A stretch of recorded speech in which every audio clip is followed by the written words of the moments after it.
قررت ليبيا إغلاق سفارتها في كوبنهاجن فيما استدعى الأردن سفير دنماركي فيها. وفي تركيا ما زال مئات الآلاف من الأتراك في أحد الميادين العامة بمدينة اسطنبول يتظاهرون اليوم احتجاجا على الرسوم البنزينية.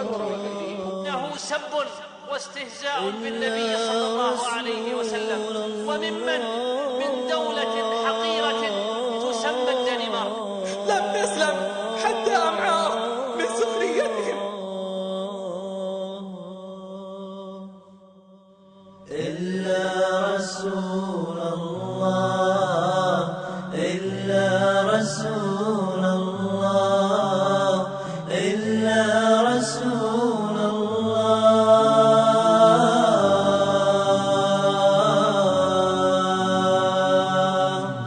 إلا رسول الله فداك أرواحنا، إلا رسول الله تئن قلوبنا.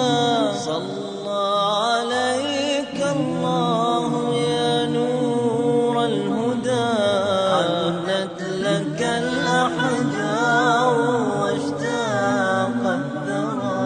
صلى عليك الله يا نور الهدى، حنت لك الأحجار واشتاق الثرى.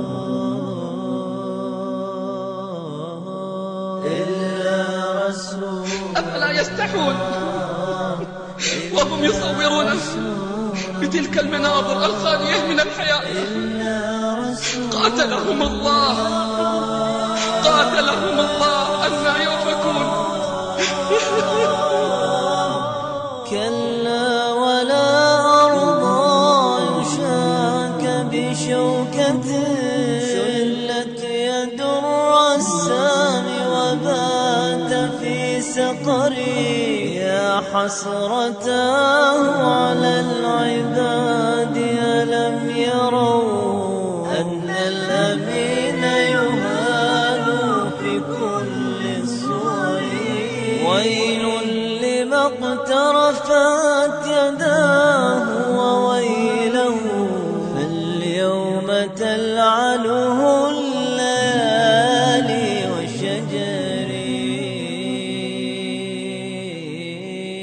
إلا رسول الله يا حبيبي، يا رسول الله. محمد بن عبد الله صلوات ربي وسلامه عليه وعلى آله وصحبه ومن والاه. شنت صحائف المشركين غاراتهم على النبي الكريم المطهر. خسئت صحائفكم موتوا بغيظكم، قد عزنا الله